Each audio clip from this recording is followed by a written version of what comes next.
अच्छा तो बच्चों हमने यहाँ तक कर लिया है कंप्लीट। ठीक है, यहाँ तक हमारा कंप्लीट हो गया पार्ट। अब हमने कहा था कि नॉन प्रोडेंट के अंदर अदर कौन से आएंगे। अदर में है ट्रोमा। ट्रोमा है कॉर्निया का ट्रोमा। कॉर्निया के अंदर फॉरेन बॉडी, ये है किसी एक और चैप्टर है, वहाँ पे फॉरेन बॉडी वाला चैप्टर है ट्रोमा वाला। ठीक है, उसके अंदर से हमने पढ़ना है, ये हम बाद में पढ़ेंगे जब हम चैप्टर पढ़ेंगे उसके साथ, लेकिन आप समझ लेंगे ये करना है टॉपिक, इंपॉर्टेंट है। फॉरेन बॉडी वाला आता होता है। उसके बाद है एक्सपोयर कैटाटस, तो ये हमने पढ़ना है, ये भी हमने पहले इसका ओवरव्यू लिया हुआ है कि जो है ना आई क्लोज नहीं होती किसी वजह से भी, तो हम कहते हैं एक्सपोयर कैटाटस। हम बार बार नाम भी पढ़ चुके हैं डिफरेंट डिजीज़ के अंदर। उसके बाद है एलर्जिक, तो ये ऑटोम्यून होती है, एलर्जिक रिएक्शन होता है, इसे हम कहते हैं मूरन सेल्सर। ये हमने पढ़ना है, ये हमने पढ़ना है। इसके अलावा अगर हम बात करें न्यूट्रिशनल की बात की थी मैंने कि विटामिन ए की डेफिशिएंसी होगी, तो वो हम कंजक्टिवा के अंदर पढ़ चुके हैं, जहाँ पे जीरोसिस हो रही थी, जहाँ पे कॉर्निया का जो है ना वो प्रॉब्लम आ रही थी, कॉर्निया की जो है ना अल्सरेशन प्रोड्यूस हो रही थी। उसके बाद कैटोमलेशिया भी हो रहा था। हमने वहाँ पे एक साथ कर लिए थे कॉर्निया के और कंजक्टिवा के जो प्रॉब्लम्स आ रहे थे। सही है, तो हमने भी जो करनी है वो ये फ़िलहाल 2 करती हैं। 2 करने के बाद फिर मैं नेक्स्ट बताती हूँ आपको। अच्छा, आगे हम बता रही थी कि डीप के अंदर अगर हमने करना है तो कॉर्नियल एब्सेस जो है वो हमने कर लिया था जब हम कॉम्प्लिकेशंस कर रहे थे, साथ हमने कर लिया था कॉर्नियल एब्सेस। कौन करवा था? CNN करवा रहा था। ठीक है, कॉर्नियल डिप्थीरिया, नेज़रिया गोनोरिया, नेज़रिया मेनिंजाइटिस। और ये जो है कि जो सिफिलिस हो गया, टीबी हो गया, ये जो है हमने नहीं करनी, यहाँ पर हमारे लिए इंपॉर्टेंट नहीं है। उसके बाद हमने ये करने, फ़िलहाल हमने ये 2 टॉपिक करती हैं। अच्छा, अब हम करने हैं कि एक्सपोयर कैटाटस क्या होता है।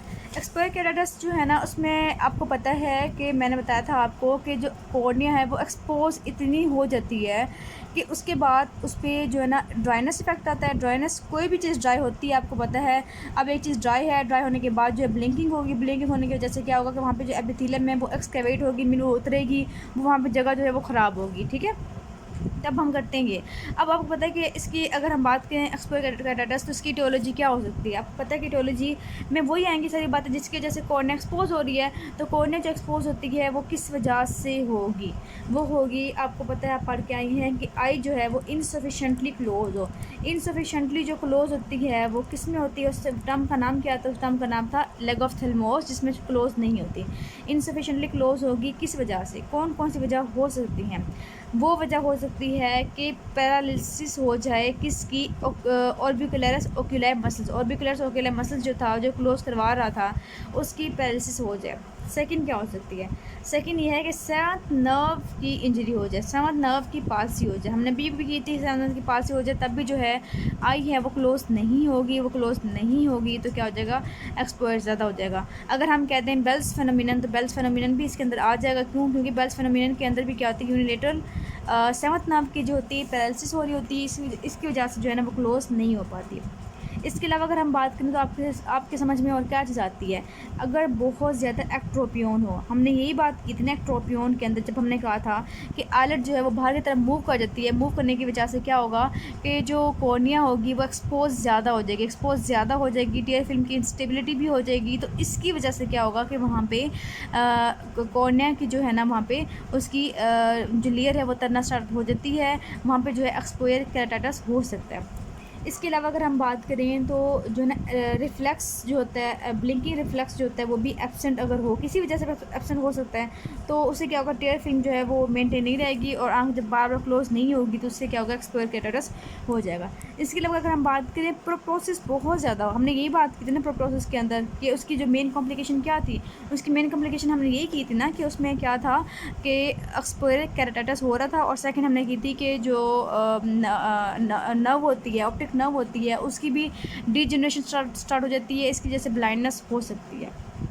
सही है, तो वहाँ पे भी हमने की थी प्रोप्टोसिस की वजह से भी ये हो सकती है। ठीक है, तो ये इसकी मेनली कॉजेज़ होती हैं। इसके अलावा अगर हम बात करें तो सर्जरी, कोई हम अगर सर्जरी करते हैं खुद से तो उस वजह से कोई डिफेक्ट वगैरह आ जाए आईलिड के अंदर और वो क्लोज ना हो, तब भी ये प्रॉब्लम हो सकती है। ठीक है, अच्छा जी, अब हम बात करते हैं कि इसकी पैथोजेनेसिस क्या होती है। पैथोजेनेसिस की हम बात करें तो सेम वही है कि अगर आँख क्लोज रहती है तो ठीक है, अगर आँख क्लोज नहीं रहती तो वहाँ पर जो मॉइस्ट एरिया होगा वो नहीं रहेगा, ब्लिंकिंग इफेक्ट नहीं होगा, जो टेयर फिल्म है वो मूव नहीं करेगी। वो मूव नहीं करेगी तो वहाँ पे ड्राइनेस हो जाएगी। ड्राइनेस होने के बाद क्या होगा? डेसिकेशन होगी। डेसिकेशन के बाद एपिथेलियम उतरना स्टार्ट हो जाएगी। उतरना स्टार्ट हो जाएगी तो वहाँ पे एरोजन हो जाएंगी। एरोजन के बाद जो है वो अल्सर प्रोड्यूस हो जाएंगे और अल्सर के साथ साथ कैटाटस भी हो जाएगा। ठीक है, तो ये इसकी पैथोजेनेसिस सिंपल सी है जो कि मैंने बता दी है आपको। अगर हम बात करते हैं साइनस सिम्टम्स की ना, सबसे पहले हम करते हैं सिम्टम्स क्या होगा इसका। ये बिल्कुल ऐसे ही होते हैं सिम्टम्स जैसे ड्राई आई के अंदर होते हैं, सेम वैसे ही होती हैं, ठीक है। बिल्कुल ड्राई आई वाली फीलिंग्स होंगी, ड्राई आई वाली ही सब कुछ होगा।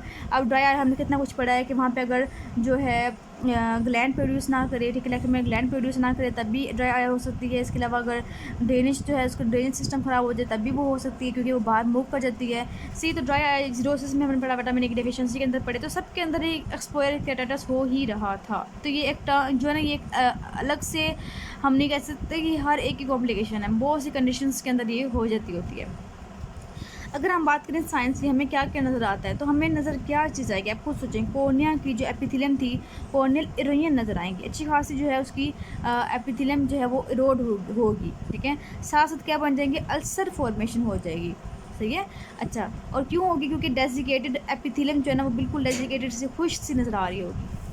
इसके अलावा हमें क्या नज़र आता है कि जो ब्लिंकिंग रिफ्लेक्स होगा वो भी एब्सेंट हो सकता है, मतलब पेशेंट जो है ब्लिंक ही नहीं कर रहा। क्यों नहीं ब्लिंक कर रहा, क्योंकि ज़ाहिर सी बात है, उसे पता है कि अगर मैं ब्लिंक किया तो मुझे और पेन होगी। वो पेशेंट कहता है कि मैं जब ब्लिंक करता हूँ कितनी ड्राई हो जाती है, वो कहता है मुझे और पेन होती है, इसकी वजह से वो ब्लिंक ही नहीं कर रहा होता, ठीक है।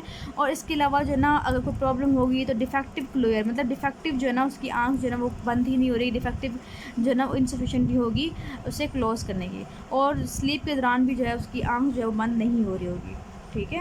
अच्छा, इसके अलावा अगर हम बात करें तो कुछ स्कैंडी इन्फेक्शन भी हो सकता है, और परफोरेशन वगैरह भी हो सकता है, क्योंकि ज़ाहिर सी बात है ये अल्सर इतना बड़ा हो सकता है कि परफोरेशन भी करवा दे। सिंपल सी बातें हैं, सारे हमने पहले पढ़ी हुई हैं, तो मैंने आपको डिटेल से दोबारा समझा दी हैं सारे।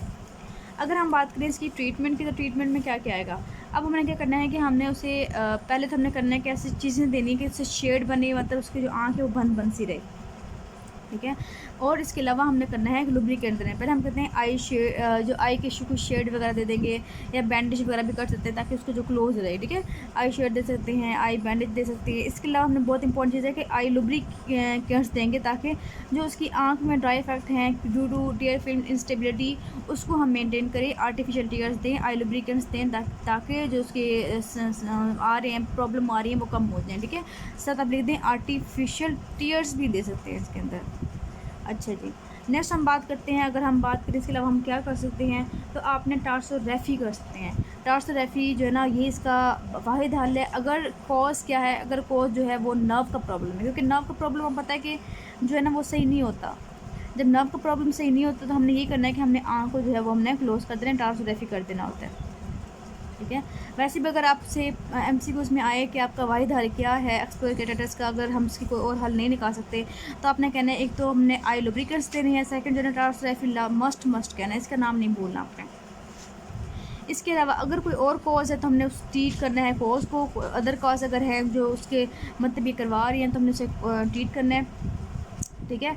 अच्छा, इसके अलावा हम क्या कर सकते हैं, इसके अलावा हम कर सकते हैं कि एंटीबायोटिक्स दे दें ताकि कोई इन्फेक्शन वगैरह ना हो, क्योंकि ज़रा सी बात है अल्सर हो रहा है, तो अल्सर की जैसे क्या होगा कि हमने एंटीबायोटिक्स भी दे सकते हैं इसके अंदर। सो ये छोटा सा टॉपिक था आपका, बिल्कुल ही मतलब ऐसे क्यूज़ में आया हुआ है इसका, तो मैंने आपको करवा दूँ एक दफ़ा। सो ये आपने जो भी से कर लेना है, वहाँ बेस्ट लिखा हुआ है।